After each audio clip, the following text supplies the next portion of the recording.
हाँ जी, देखिए ये आधुनिक भारत के इतिहास का पार्ट 33 है। इसमें हम देखेंगे वीरता क्या होती है, साहस क्या होता है, अदम्भ साहस क्या होता है, मतलब सर्वोच्च बलिदान क्या होता है। और कहा जाता है कि बाबू कुंवर सिंह 80 साल के बूढ़े नहीं थे, 80 साल के जवान थे। एक नहीं होता है कि एक बिहारी 100 पे भारी, वो वाला अगर कहावत सत्य होता है तो आप कुंवर सिंह को पढ़ कर देखिए। आगे की घटनाओं में हम लोग देखेंगे कि ये कैसे घटना एक दूसरे से कनेक्टेड हुई, क्या घटना हुआ, जस्ट फील कीजिएगा। क्योंकि बिहार सरकार इसमें से घूस घूस का क्वेश्चन पूछता है, एकदम माइनर मतलब घटना एक दूसरे से रिलेटेड करके कि क्या हुआ एक्चुअल में, लाइव जैसा, जैसे चलचित्र की तरह, बात समझ रहे हैं, एक फिल्म की तरह। तो समझते हैं 1857 की क्रांति के विस्तार में जगदीशपुर देखते हैं, और वहां से नेतृत्व कौन किए थे? कुंवर सिंह, जो 80 साल के बूढ़े नहीं थे, क्या थे? 80 साल के जवान थे। हमारे यहाँ कहावत है कि 60 में पाठा, ये एकदम चरितार्थ होता है तो कुंवर सिंह के देह को होता है कि आदमी 60 में पाठा, समझ रहे हैं ना, कि हमारे यहाँ तो 60 में पाठा होता है, वही चीज़ है। पहले बात को लोकेशन हम लोग समझेंगे, ठीक, जैसे जैसे हम बताएंगे वैसे वैसे समझिएगा और लोकेशन को ध्यान में रखिएगा और छोटी सी छोटी घटना को कनेक्ट कीजिएगा एक दूसरे से, एक्चुअल में हुआ क्या था। तो इसको तो जानते हैं, ये इंडिया का मैप है जी, इसमें सब हमें स्टेट बता दिए हैं, क्लियर है। ये इंडिया का मैप है, ये है बिहार और ये है झारखंड। इसी बिहार का ये बड़ा मैप लिए हैं, इसी बिहार का बड़ा मैप। तो बिहार के तत्कालीन मैप को भी ध्यान रखिएगा और पास्ट वाले को भी ध्यान रखिएगा। आप बिहार के मैप को एक बार बढ़िया से देख लेते हैं। ये जो लाल वाला से किए हैं ना, ये आपका क्या है? परमंडल है। लाल वाला से क्या है? परमंडल है।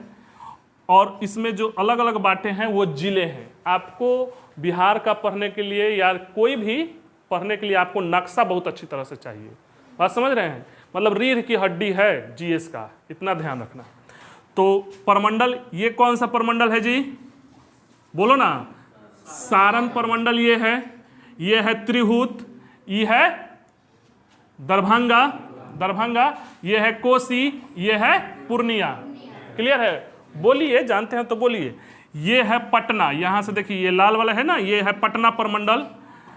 उसके बाद ये है मगध, ये क्या है? मगध। ये वाला इलाका जो है ये है मुंगेर और ये है भागलपुर। बिहार में कितने परमंडल हैं? 9 परमंडल हैं।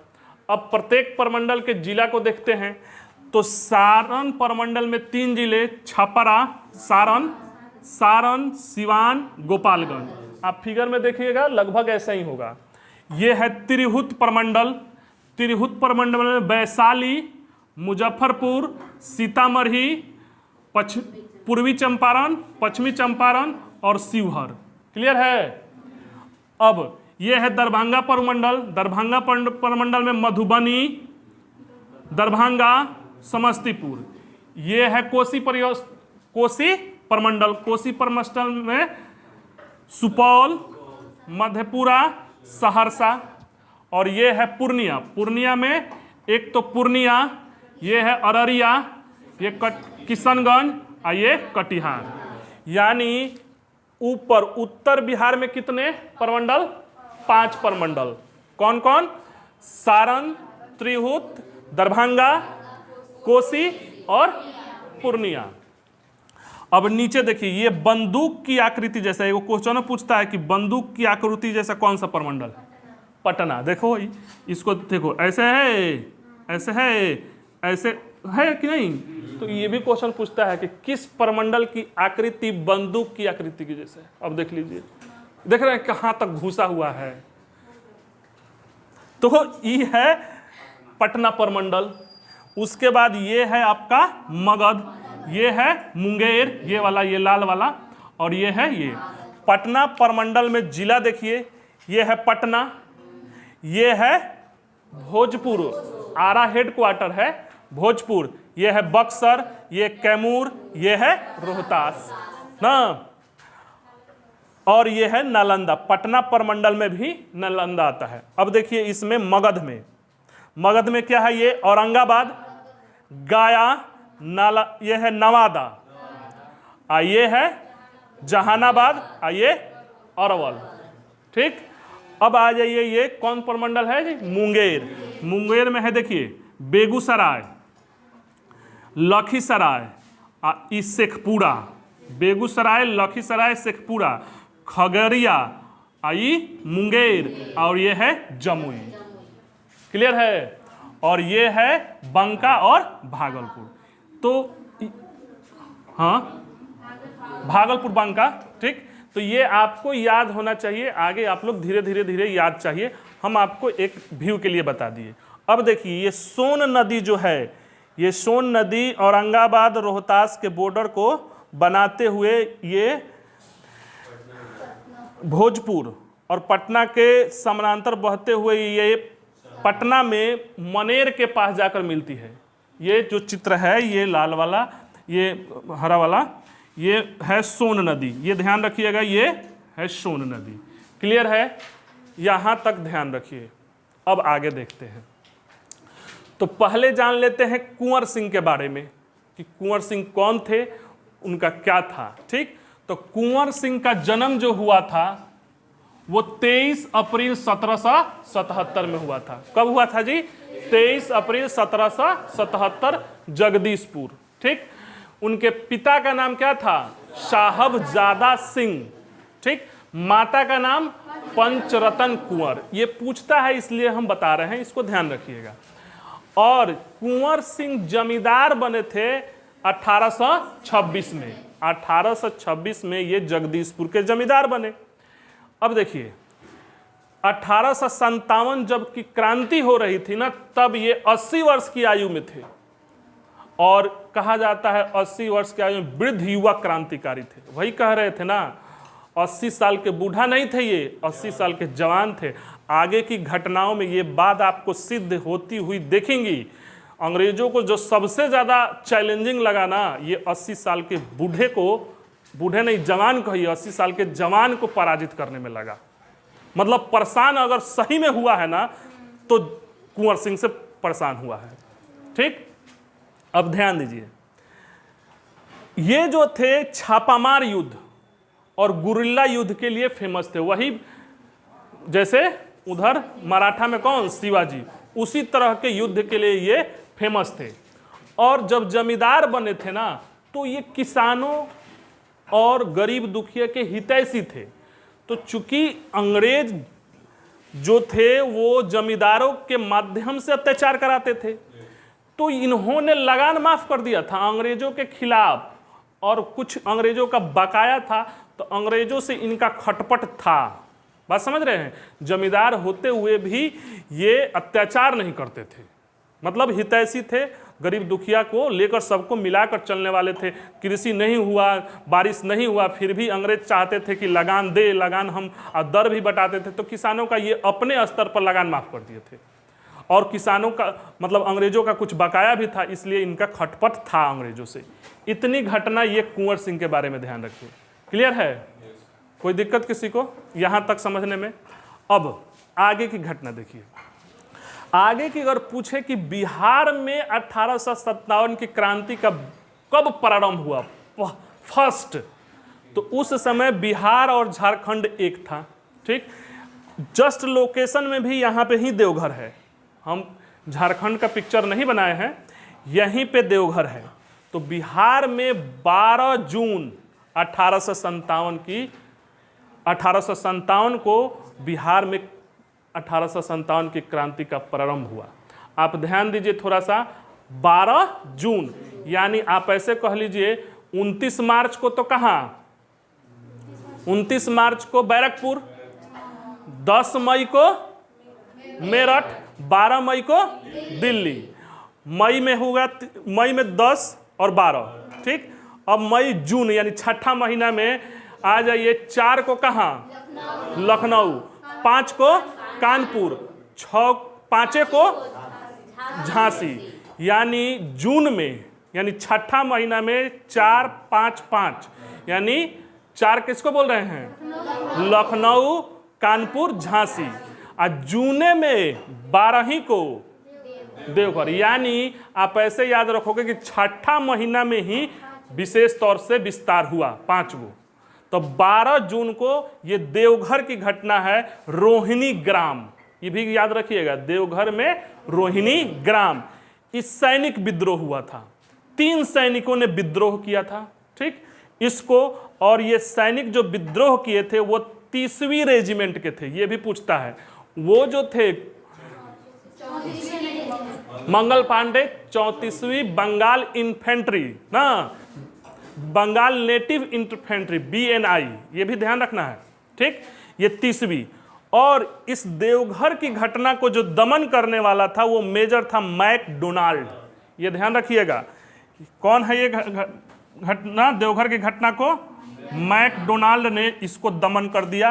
देवघर की घटना यानी 12 जून की घटना, वहां के दमन कर दिया, सैनिकों ने विद्रोह किया। यह एक छोटी सी घटना है, मगर यह प्रथम है बिहार के दृष्टिकोण से, जूने में 6ठे महीना में ना। इसके बाद ये देखिए लोकेशन, ये पटना, जो गन जैसा दिखता है, बंदूक जैसा, पूछता भी है कि कौन से परमंडल की आकृति बंदूक जैसी है, ठीक।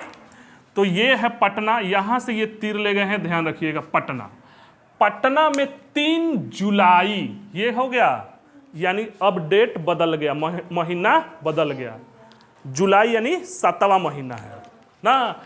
3 जुलाई को पटना में नेतृत्व किए थे पीर अली। ये भी ध्यान रखिएगा, पीर अली। यहां दमन करने वाला जो था विलियम टेलर और मेजर लायन ने पीर अली को फांसी दे दिया। ये 2 घटना, देवघर वाला घटना, मेजर मैकडोनाल्ड, देखिएगा ये पूछता है सब। और पटना वाला, पटना में दमन कौन किया? विलियम टेलर, और इनको फांसी दी। ये 2 घटना हो गया। इसके बाद की घटना देखिए, ये पटना में तो दमन कर दिया, फिर ये आग लग गया, मान लीजिए दानापुर कैंट, आज भी वहां सैनिक छावनी है। ये बात यही है दानापुर, देखिएगा ये लोकेशन ध्यान रखिएगा, भौगोलिक स्थिति, नहीं तो समझ में नहीं आएगा। पटना ये दानापुर है, इधर छपरा है, इधर भोजपुर है ना, ये पटना है। यही दानापुर में सैनिक विद्रोह हुआ, और यहां जो नेतृत्व किए थे हरकिशन सिंह किए थे। दानापुर में कौन नेतृत्व किए थे जी? हरकिशन सिंह।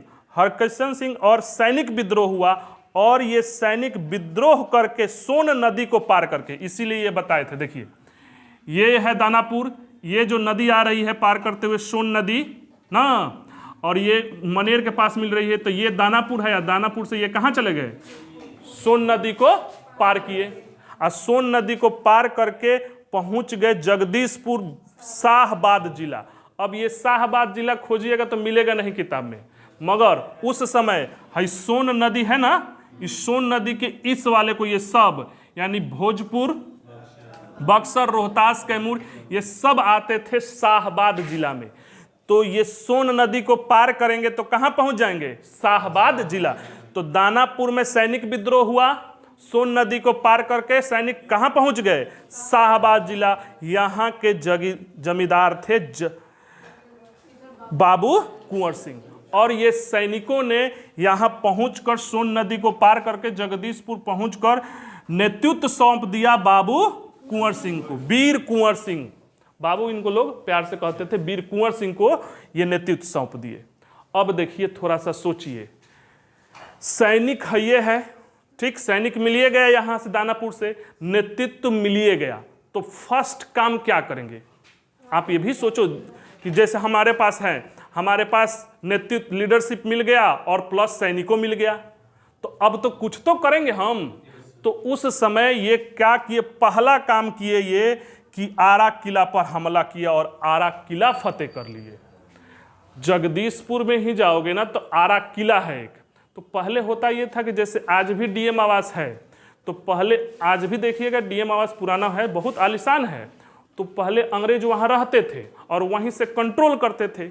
अब हमारे पास सैनिक है, लीडरशिप है, ये जागीरदार है, ये हैं, वहां जाके हम आरा किला पर हमला कर दिए। आरा किला पर जैसे ही हमला करेंगे तो क्या होगा? आरा किला पर हमला करेंगे तो कंट्रोल हमारा हो जाएगा, तो उसी तरह ये बाबू कुंवर सिंह आरा किला पर फतेह कर लिए, और फतेह ही नहीं किए, वो आरा पर कुंवर सिंह का स्वतंत्र सरकार की स्थापना कर लिए। यानी वहाँ जो थे, ठीक, सैनिक अंग्रेज रहते थे, किला पर फतेह का मतलब कि हमारी सरकार, तो आरा किला पर फतह करके आरा पर स्वतंत्र सरकार की स्थापना कर दिए बाबू कुंवर सिंह। इतनी घटना हो चुकी। अब देखिए, अब आरा किला में कुछ कोई तो अंग्रेज होगा ना जी, तो उस समय अंग्रेज था डरवन। कौन था? डनवर। डनवर था अंग्रेज, डनवर। ये मारा गया। बात समझ रहे हैं? और आरा किला जब फतेह कर रहे थे तो कुंवर सिंह के साथ दिए थे। कुंवर सिंह तो थे ही, ये भी नाम पूछता है, उनके भाई अमर सिंह भी थे, प्लस हरकिशन सिंह जो ये नेतृत्व दानापुर से लेकर आए थे, और अली करीम, ये भी सब लोग थे। प्लस ये आरा किला पर फतेह के पूर्व ये कुंवर सिंह जनता को आह्वान किए थे कि हम जनता से, बूढ़े बुजुर्ग, महिलाएं, बच्चे, अच्छे अच्छे गीत लिखे गए थे कि चलिए, मतलब अब देश के लिए आज़ादी। गजब का एक माहौल बन गया था आरा में। मतलब क्या बाल, क्या बच्चे, क्या बूढ़े, क्या औरतें, जो जैसे है, जितना समर्थ है, अंग्रेजों के खिलाफ बिगुल बज गया था। इस तरह की माहौल हुआ था। सबको आह्वान करते हुए बाबू कुंवर सिंह ने आरा किला पर हमला बोला था और एक स्वतंत्र सरकार की गठन किए थे। समझ रहे हैं? मतलब हर वर्ग को लेकर साथ में चले थे और आरा किला पर फतेह कर लिए। इतनी घटना आरा किला पर हो गया था, स्वतंत्र सरकार का गठन हो गया। ठीक, अब अंग्रेजों का लीडरशिप देखिए। ये बात यहां से हम ले जा रहे हैं, यहां सूचना मिली है कैनिंग को कि आरा में ऐसा ऐसा घटना हो गया है। सूचना किसको मिली? कैनिंग को कि आरा में ऐसी ऐसी घटना हो गई। तो अंग्रेजों में यही था, लीडरशिप था, नेतृत्व था, इधर उधर का बात कोऑर्डिनेशन था। तो ये सूचना मिली कैनिंग को, इसको आदेश। तो बंगाल रेजिमेंट उस समय था। अब बंगाल रेजिमेंट का बेसेंट आयर ये कलकत्ता से इलाहाबाद जा रहा था। बेसेंट आयर कहां जा रहा था? कलकत्ता से इलाहाबाद जा रहा था। इसको आदेश मिला कि आप इलाहाबाद मत जाइए, आप पहुंचिए आरा। ये कौन? कैनिंग ने आदेश दिया कि आप इलाहाबाद को कैंसिल कीजिए और आरा पहुंचिए, वहां ऐसी ऐसी घटना हो गई। यही कोऑर्डिनेशन की वजह से अंग्रेजों ने दमन कर दिया। हमारे में यही कोऑर्डिनेशन नहीं था। ये आरा पहुंचा।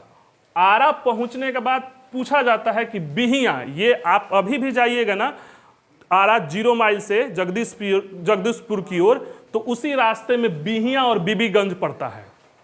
आरा 0 माइल से आप जगदीशपुर की ओर जाओगे तो वहीं पे पड़ता है बिहियां और बीबीगंज।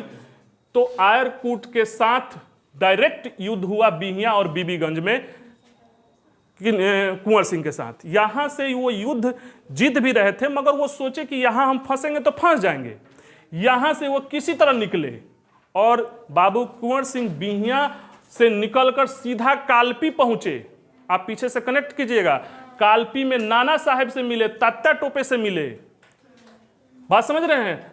तात्या टोपे से मिले, प्लस कानपुर के लड़ाई में भी शामिल हुए थे। ये कानपुर में नाना साहब तात्या टोपे नेतृत्व किए थे ना, तो उस लड़ाई में ये भी थे कुंवर सिंह। और वहां की लड़ाई के बाद ये बेगम हजरत महल से मिले लखनऊ में, और हजरत महल ने इनको आजमगढ़ सौंपा, कहे कि आप आजमगढ़ चले जाइए। और आजमगढ़ में जाकर उतरौलिया के मैदान में मिलमैन को हराया और आजमगढ़ पर कब्जा कर लिए। ये देख रहे हैं लीडरशिप और युद्ध कौशल और हिम्मत। यही लिए कह रहे हैं कि 80 साल के बूढ़े ना 80 साल के जवान थे। ये समझो बात को। आजमगढ़ से ये कहा, उतरौलिया के मकान में मिलमैन को हराया और आजमगढ़ पर कब्जा कर लिए। इस कब्जा हो गया, यहां से वो सोचे कि अब चलते हैं जगदीशपुर। बात समझ रहे हैं? तो आजमगढ़ से जगदीशपुर जाने के क्रम में ये नाव से जा रहे थे। ठीक, उसी क्रम में डलगस हमला करता है नाव से। गंगा नदी पार कर रहे थे, ये बता रहे हैं, गंगा नदी पार कर रहे हैं और डलगस हमला करता है और उनके दाएं हाथ में गोली मार देता है। इतनी वीरता, इतना साहस, इतना अदम्य क्षमता 80 वर्ष की उम्र में। आप ना जैसे जैसे उम्र के पड़ाव में जाओगे ना, आपकी रिस्क लेने की क्षमता कम होती जाती है। आप देखना 17-18 साल 19 साल के बच्चों को बहुत गजब का उद्मा होता है, वो आईए से नीचे सोचता ही नहीं है। अब मारने देख लेंगे, पूरा खानदान को देख लेंगे, उसके बाद सब खत्म हो जाता है 25 के बाद। मगर ये 80 साल में देख ले रहे हैं, मतलब गजब अद है। ये ऐसी जो घटना है, मतलब विरले ही मनुष्य पैदा होता है। तो देखिए, डलगस हमला करता है, नाव से जा रहे थे, इसी क्रम में इनके दाहिने हाथ में, क्वेश्चन पूछता है कि किस हाथ में गोली लगा था, दाहिने हाथ में गोली लगा था और बाएं हाथ से तलवार से काट कर एक हाथ गंगा मां को समर्पित कर दिए। बात समझ रहे हैं? और कटे हाथ लेकर वो किसी तरह नदी पार करने में सफल हो गए और जगदीशपुर पहुंच गए। अंग्रेजों ने यहां भी नहीं रुका। अगली सुबह जगदीशपुर पहुंचने के बाद अगली सुबह ही 22 अप्रैल को फिर युद्ध हुआ।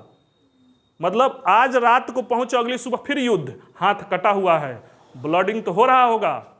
उसी लथपथ हालत में ली ग्रांट ने हमला किया था। यहां अंग्रेज कौन था? ली ग्रांट हमला किया और 22 अप्रैल को युद्ध हुआ और घायल अवस्था में ये 26 अप्रैल 1858 को शहीद हो गए। इस तरह से एक बिहार के एक वीर सपूत ने अपने सर्वोच्च बलिदान दिया। अब इसके बाद क्या हुआ? जो ये 4 आदमी हैं, कुंवर सिंह तो शहीद हो गए, उसके बाद अमर सिंह, हरकिशन सिंह, अली करीम ने इसका लीडरशिप आगे लेकर गए। अब आपको इसमें ध्यान देने वाली बातें हैं, जो फसाऊ है कि जो लीडरशिप नेतृत्व करता है उसको ध्यान रखिएगा। एक बार लिखते हैं कि ये बताइए कि देवघर में कौन सैनिक विद्रोह तो कौन किया था? मैकडोनाल्ड। देवघर में मैकडोनाल्ड। पटना में कौन नेतृत्व? पीर अली। और कौन? Major Taylor. यहां देखे। और यहां से दानापुर में हरकिशन, यहां से जगदीशपुर आए, जगदीशपुर से किला पर फतेह। तो ये किला में कोई अंग्रेज होगा ना, वहां कौन था? डनवर।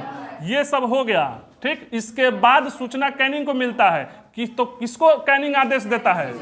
विसेंट आयर को। ये कलकत्ता से इलाहाबाद जा रहा था, इसको मोड़ दिया गया। बिहिया में युद्ध हुआ ना विसेंट आयर के साथ। इसके बाद वो निकले, कालपी पहुंचे, तब कानपुर में इसलिए, फिर यहाँ, फिर आजमगढ़। आजमगढ़ में किसको हराया? मिलमैन को। और जब जा रहे थे तो किसने हमला किया था? हैं? डलगस। और जब पहुंच गए तो अंतिम युद्ध किसके साथ लड़े थे? और ली ग्रांट। इस तरह से एक बिहार के वीर सपूत ने अपना सर्वोच्च बलिदान दिया। बात समझ रहे हैं? इसको स्क्रीनशॉट कर लीजिए, ध्यान रखिएगा। चलिए।